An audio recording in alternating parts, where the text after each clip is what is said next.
Jevrema Grujića, moje ime je Nevena i vodit ću vas kroz izložbu posvećenu čarobnoj Mileni Pavlović Barili. Najpre da se upoznamo sa zdanjem u kome se nalazimo. Ova kuća potiče iz 1896. godine, rađena je po projektu arhitekte Milana Kapetanovića. Inače, Jevren Grujić podigao je ovu kuću za svoju ćerku Milju. Naslednici su nastavili da žive u ovom domu, a jedan od potomaka i dalje stanuje na prvom spratu ove kuće. U pitanju je gospodin Lazar Šećerović, koji inače 1967. godine u podrumu ove kuće otvorio i prvu diskoteku na Balkanu. Diskoteka je svake godine u Noći muzeja otvorena u tom duhu u kojoj je gospodin Lazar otvorio, tako da ukoliko niste bili, toplo vam preporučujem dolazak i tada. Kada je u pitanju Milenina gostujuća izložba, najpre da napomenem da je ovo jedna retrospektivna izložba, uglavnom su sva dela pozajmljena iz njene galerije u Požarevcu, takođe imamo i nekoliko dela koja su pozajmljena iz galerije Matice Srpske iz Novog Sada. Ja ću vam sada dati jedan kratak uvid u Mileninu biografiju, naravno osvrnut ćemo se i na pojedina dela i iznaću vam neke zanimljive priče iz Mileninog privatnog života. Milena Pavlović Barili, rođena 1909. godine u Požarevcu. Mi ovdje imamo prilike da vidimo portret njene majke, Danice Pavlović, kao i portret Mileninog oca, Bruna Barilija. Njih dvoje upoznali su se tokom školovanja u Minhenu, majka je studirala klavir, a otac kompoziciju. Ubrzo nakon poznanstva odlučili su da se venčaju, dobili su i malu Milenu, ali nažalost kada ona imala samo 3 godine, njih dvoje se razilaze. Milena nastavlja da živi sa majkom Danicom, sa kojom kreće u tom periodu da putuje po Evropi. Svoje putovanje završit će 1922. godine. Iste godine Milena će i upisati umetničku školu u Beogradu, koju će završiti 1926. Dok se Milena školuje u Beogradu, ona će i živeti na dvoru kralja Aleksandra Karađorđevića i kraljice Marije. Inače, njena majka Danica Pavlović bila je u rodbinskim vezama sa porodicom Karađorđević po liniji najstarije Karađorđeve ćerke Save. Takođe, dok se Milena školuje, njena majka Danica radit će kao nadzornica tog dvora i tom prilikom podučavat će kraljicu Mariju srpskom jeziku. Sada ćemo preći na portret Mileninog oca, Bruna Barilija, koji je zaista bio istaknuti italijanski kompozitor. Jedno od najslavnijih dela svakako mu je opera Meduza, izvođena i na Milanskoj skali, a Milena i beleži da je zajedno sa majkom išla da sluša premijerno izvođenje ove očeve opere. Kada je u pitanju porodica Barili, nešto što je svakako zanimljivo jeste i od koga je Milena zapravo nasledila svoj umetnički likovni dar. Naravno, u pitanju je njen deka, odnosno otac Bruna Barilija, italijanski slikar Cecroppo Barili. Ukoliko odete u Požarevac, tamo imate prilike da vidite jedno njegovo delo, u pitanju je takođe portret Danice Pavlović. Sada ćemo preći na dva Milenina autoportreta koje stvara vrlo rano, radi ih sa samo 20 godina. Oni se uvek izlažu zajedno, funkcionišu kao diptih i zapravo predstavljaju moment Milenine unutrašnje duševne borbe, borbu koju će Milena često voditi na svom platnu. Najpre ovako vrlo transparentno, uočljivo, dok će kasnije pribegavati korišćenju određenih simbola i motiva karakterističnih za njen likovni izražaj. Ispred vas nalazi se Milenin autoportret gde ona sebe zapravo signira kao majstoricu svog životnog poziva. Vidimo je u slikarskoj kecelji, iza nje je jedan skroman ambijent. S druge strane, Milena u potpuno drugačijem ruku, zapravo kako je dosta gledala hollywoodske filmove, oni su je prilično inspirisali, tako i sebe želela da predstavi kao jednu hollywoodsku divu, tako i nastaje njen veliki autoportret sa belom tokom. Vidimo raskošno perje kao i skupocenu buntu na Mileni. Ova dva autoportreta, pored toga što se razlikuju po kostimu kao i ambijentu, razlikuju se uočljivo i po Mileninom izrazu lica. Dok je na prvom autoportretu sa blagim osmehom, zadovoljna svojim životnim pozivom, prosto ona je u više navrata isticala da je slikarstvo za nju životna strast. S druge strane imamo Milenu sa nekakvom setom, tugom, melanholijom u pogledu i zapravo ova dva dela zato i funkcionišu kao moment Milenine unutrašnje borbe, predstavljajući nam dve Milenine suprotstavljene strane. Kroz ova dela Milena se pita gde zaista pripada. Kada smo već kod Hollywooda, Milena nam daje čitav opus portreta hollywoodskih glumaca. Ona hvata kadrove iz filmova, beleži fotografije iz časopisa, tako da nijedan od ovih portreta zapravo nije nastao po živom modelu. Ispred vas prepoznatljiv lik Conrada Whitea, naravno svima poznat po ostvarenju Casablanca. Zatim slede 3 karikature, na prve 2 to je Gloria Swanson, dok se na trećoj nalazi Paula Negri. Iako su u pitanju karikature, vidimo da je Milena daje jedan određeni pečat ženstvenosti, glamura i uopšte im daje tu jednu specifičnu atmosferu Hollywooda. Inače, Milena karikaturom kreće da se bavi vrlo rano, zauzima karikatura vrlo bitan moment u njenom likovnom opusu, a na ovoj izložbi vidjet ćete karikaturu koju stvara sa samo 13 godina i uopšte Milena će često pribegavati izradi modnih ilustracija kao i karikatura kako bi nadomestila finansijske poteškoće u kojima se povremeno nalazila. Lik Rudolfa Valentina zaista je Milenina neiscrpna inspiracija tokom mladalačkih dana, ovo inače iz njegovog ostvarenja Šejkov sin, gde je predstavljen kao šejk. Mi samo na ovoj izložbi čini mi se da imamo 4 ili 5 dela sa njegovim likom, tako da zaista svedoči tome da je Milena bila prilično inspirisana njegovim životom i delom. Takođe, zanimljivo je da je Milena njegovu adresu pronašla u jednom časopisu i da je odlučila da mu određeni broj skica sa njegovim likom pošalje na kućnu adresu. Naravno, Rudolf je bio prilično prijatno iznenađen da neko iz Srbije poznaje njegov rad i da je Milena upravo na taj sebi svojstven način rešila da zabeleži njegov lik. Još jedno delo, inspirisano Rudolfovim životom i radom, zapravo je vrlo zanimljiva predstava koja vrlo neobično funkcioniše u prostoru, upravo zato što je u pitanju jedna dvostrana slika. Ovde je Milena inspirisana Rudolfom, ali iz Španijom. Španija je bila zemlja čiji duh je odgovarao Mileninom duhu. Zapravo za samo nekoliko meseci koliko je provela tamo, Milena je već naučila tečno da govori španski, igrala je flamenko, tako da je Španija zaista višestruko inspirisana. Na jednoj strani imamo predstavu Rudolfa, ali ovoga puta u kostimu toreadora, dok se na poleđini nalazi predstava jedne španske serenade. Pored čitavog opusa hollywoodskih ličnosti, Milena nam daje i portret jedne evropske dame, zapravo u pitanju jedna francuska, vrlo poznata džez pevačica i zabavljačica, naravno to je Josefina Becker. U trenutku kada se Josefina pojavila na umetničkoj sceni Evrope, publika je potpuno poludela za njom i naravno za njenim vrlo prepoznatljivim banana plesom. Nastupila inače i u Beogradu i u Zagrebu, imala je svoju američku turneju, pa nam je Milena baš tako i beleži. Dakle, u jednom njenom plesnom zanosu sa potpuno adekvatnim kostimom i nakitom za tu priliku. Primetili ste i portret na štafelaju. Zapravo ovo nije originalno Milenino delo, već je u pitanju jedna reprodukcija Mileninog dela.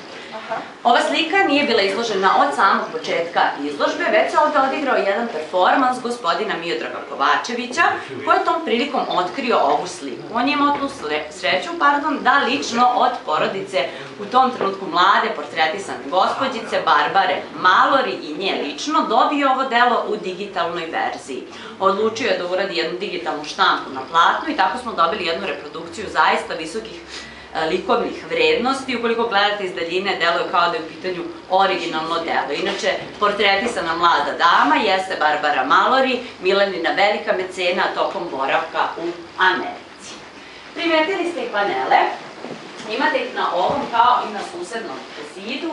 Zapravo, pored toga što je slikarstvo bilo Milenin životni poziv, ona je pisala i poeziju, pisala je na italijanskom, francuskom, španskom jeziku.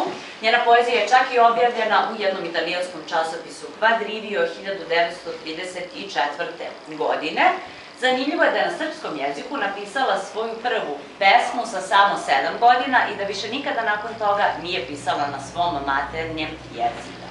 Momo Kapor odlučio da prepiše prevode Mileninih pesama i uradi ilustracije inspirisan njenim delima, međutim dajući jednu ipak specifičnu notu ženstvenosti koju ona nije mogla da spozna u svom liku. Ovaj Milenin autoportret, verovatno vam je i poznat, gde ona sebe autoportretiše ispred štafelaja u jednom crnom ogrtaču.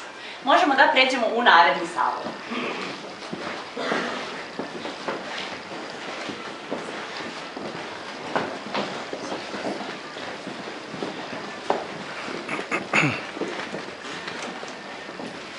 Dobrodošli u salon posvećen Mileninom boravku u Americi.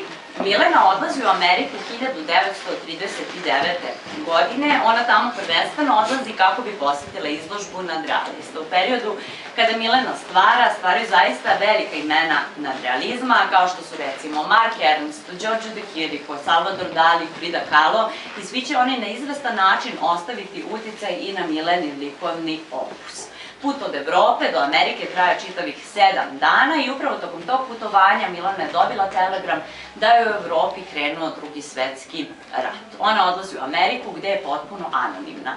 Naravno, u to vreme u Evropi ona je već renomirana umetnica, opšte prihvaćena u svim umetničkim krugovima, dok je u Americi bilo potrebno nešto kako bi se probila na njihovoj umetničkoj sceni. U tomu će izuzetno pomoći prijateljstvo sa jednim italijanskim kompozitorom, Giancarlo Menottijem, za čiji balet Sebastian Milena radi kostime u stilu italijanskog baroka. Ovdje imate jedan vrlo mali panel sa nekakvim minijaturnim reprodukcijama upravo tih kostima. Zahvaljujući tim kostimima, Milena će dalje napredovati na umetničkoj sceni Amerike, a pogotovo na njihovoj modnoj sceni. Iste godine kada i dolazi, dakle 39. godine, počet će da radi za najprestižniji modni magazin Amerike, naravno poznat kao časopis Vogue. Ovo je inače i prvi model večerne haljine koju ona radi za ovaj časopis. Kada je u pitanju perspektiva koju ovde Milena koristi, vrlo je osetan uticaj Giorgia de Chirica i njegove perspektive. Još jedan model večerne haljine koji Milena radi godinu dana kasnije za Vogue, a ono na što bih vam ovdje skrenula pažnju zapravo ovaj detalj koji model drži u ruci. To je lampa Milenine bake i zaista Milenina dela biće prepuna nekakvih segmenata iz njenog privatnog života. Često će ta dela biti obojena nekakvom setom, tugom, melanholijom, žalom za rodnim požarevcem, žalom zbog preranog raspada njene primarne porodice. Iste godine, kada je radio ovu modnu ilustraciju za Vogue, Milenino remek delo naći će se na naslovnoj strani časopisa Vogue.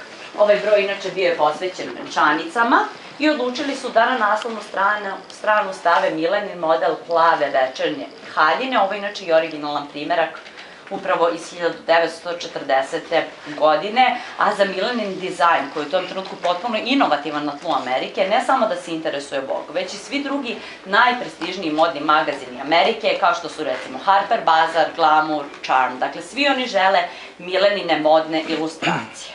Ispred vas nalazi se i vitrina sa Mileninim privatnim stvarima, recimo njene cipelice, broj 38, njene fotografije, torbica, nakit, ovaj zanimljiv ukras za kosu, inspirisan Španijom, koji inače nosila na otvaranju savremene galerije u Njujorku, gde se pojavilo jedno jednostavnoj crnoj haljini u stilu Chanel, dok je na glavi imala ovaj zaista impozantni ukras. Naravno, tu je i Milenin prepoznatljiv crni veo, koji zapravo imate prilike da vidite na njenom autoportretu sa velom, koji stvara iste godine kada je dolazi u Ameriku, dakle u pitanju 39.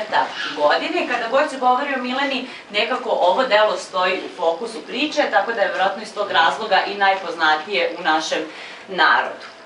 U centru kompozicije vidimo figuru mlade Milene, dok iza nje vidimo jedan otvoreni prozor. Tu prepoznajemo jedan renesansni pejzaž u kome nam dominiraju tri figure. Vidimo figuru konjanika kao i majke sa detetom. Idejno, u Mileninim snovima, željama, težnjama, to predstavlja njenu porodicu. Ona je želela, dakle, da se makar kroz njena dela njena porodica ponovo nađe na okupu, tako da ovaj prozor simbolično možemo nazvati i prozorom Mileninih snova i Mileninih želja. Još jedan vrlo zanimljiv detalj koji će nam dati još jednu simboličnu dimenziju, zapravo ovaj crveni končić koji Milena vrti oko prsta, naravno nešto što je preostalo iz naše srpske tradicije, a opšte je poznato u našem narodu kao crveni končić protiv uroka. Samo godinu dana kasnije, iste godine kada radi naslovnicu za Vogue, Milena nam daje još jedan svoj veliki autoportret sa štitom i orlom.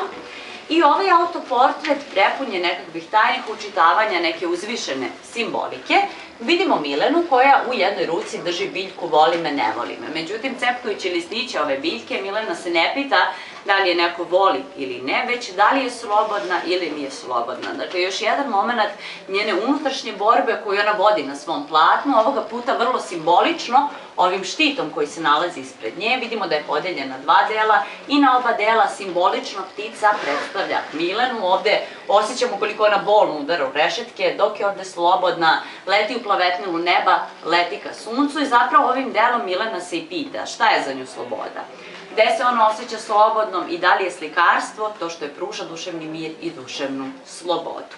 Još jedan zanimljiv detalj koji će postati karakterističan motiv u Milaninom likovnom opusu jeste pojava ove cigle na njenim delima koja se dovodi u vezu sa psihologijom Freuda. A po Freudu mnogi umetnici koji bi imali nekakvu emocionalnu barijeru, naravno kada je u pitanju likovna grana umetnosti o kojoj sada govorimo, upravo bi prevazilazili tu barijeru korišćenjem ovakvih simbola i motiva, a kada bi se ova pojava cigle dovela u vezu sa Milaninom životnom pričom, naravno da se dovodi u sponu sa nedostatkom roditeljske ljubavi i uopšte u vezu sa nedostatkom topline roditeljskog doma.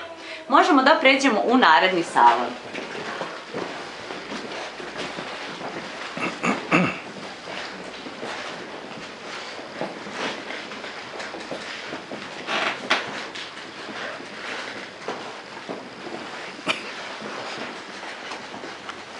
Dobrodošli u salon posvećen Milaninom boravku u Evropi.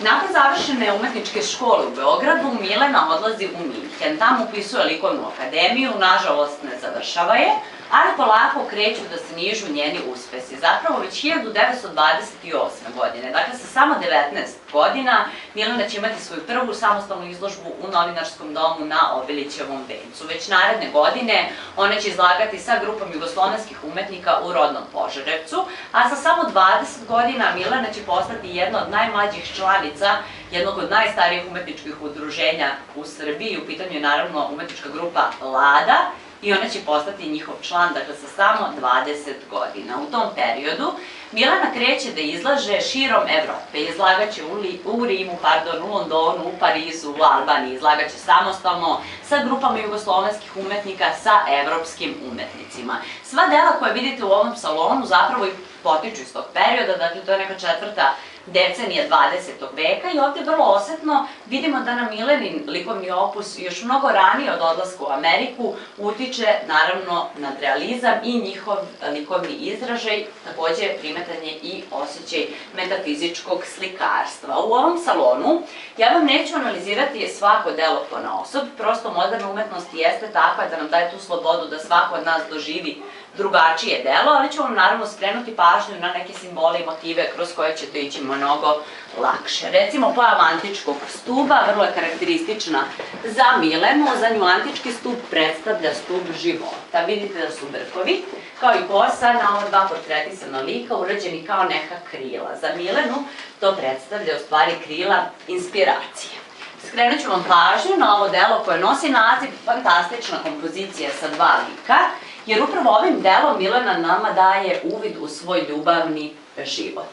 Prepoznajemo njen lik i vidimo da sebe portretiše kao jednu antičku skulpturu. Ipak, njene ruke su žive i vidimo da ona jednom rukom svom liku primiča lik muškarca, dok ih veo ipak razdvaja. Muškarac kog Milena portretiše jeste njena večita neostvarena ljubav, kubanski kompozitor Rodrigo González, koga je upoznala nakon svoje velike izložbe u Rimskoj umetničkoj galeriji 1932. godine. Još jedan od razloga zašto Milena odlazi u Ameriku jeste ponovni susret sa Gonzalesom.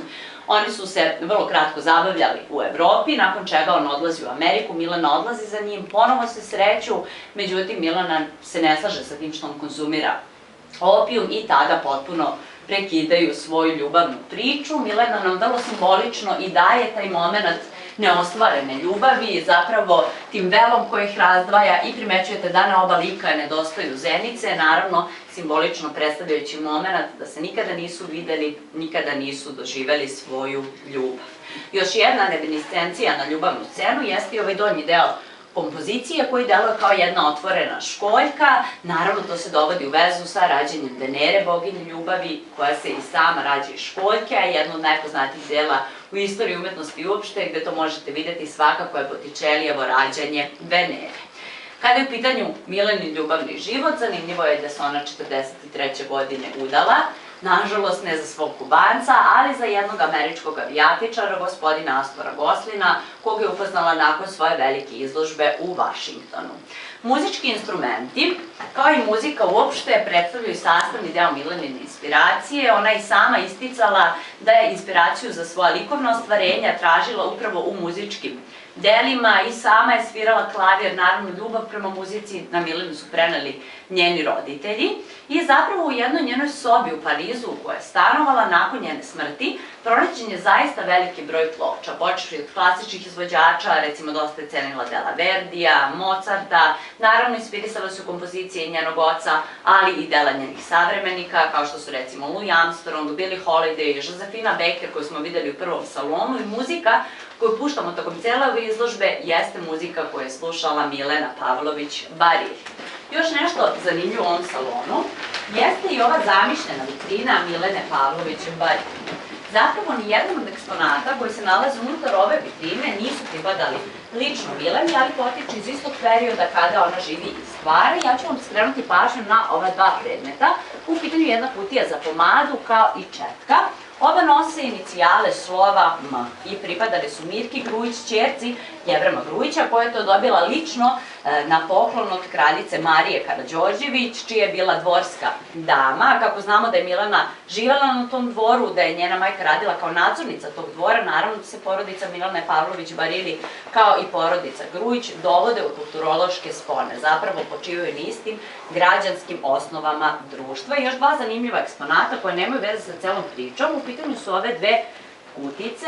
Ljudi uvek pitaju za njih kada je u pitanju naša stalna postavka. Takve kutice damice su nosile recimo u ovakvim torbicama 20., 30., 40. godina, dok su u kuticama krile otrov za neverne ljubavnike. Možemo preći u naredni salon.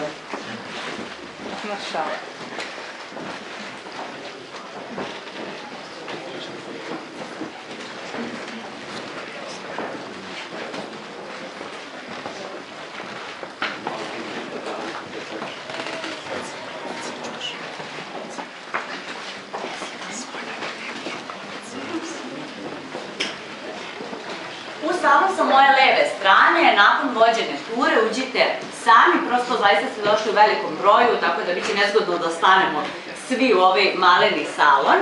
Ovaj salon inače funkcioniše kao naš čajni salon, a ovom prilikom unutra smo ugostili Milenine modne početke. Zapravo, Milena modom kreće da se bavi još mnogo ranije.